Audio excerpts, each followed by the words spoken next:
মৌত কারো কাছে মিস কল দিয়ে আসে না। দুনিয়ার কোনো ব্যক্তিত্ব নাই, একজন ব্যক্তিত্ব ছিলেন, মৃত্যু যার কাছে পয়লা আসতে হয়েছে। আল্লাহ নিজে বলছেন মালাকুল মৌতকে, বন্ধুর কাছে যাবে, অনুমতি দিলে ঢুকবে, নাইলে ঢুকবে না। অনুমতি নিয়ে বুকে হাত রাখবে, নাইলে রাখবে না। আমার বন্ধুর অনুমতি ছাড়া হাত রাখবে না বুকে। একজনই দুনিয়াতে ব্যক্তিত্ব ছিল যার কাছে অনুমতি নিয়ে আসছে, কারো কাছে আজ পর্যন্ত অনুমতি নিয়ে আসে আর আসবেও না। সত্য এটাই। এই জন্য আসেন, ওই জান্নাত, এটাই আমাদের ছোট জীবনটার উদ্দেশ্য।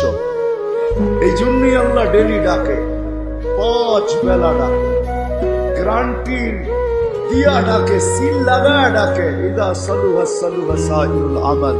5 ওয়াক্ত নামাজ যদি উম্মত কমপ্লিট করে দেখাইতে পারে, আল্লাহ আমাদের নবীজির সাথে ওয়াদা করছেন, আমিও আপনার উম্মতের জীবনকে কমপ্লিট করে দেখাই।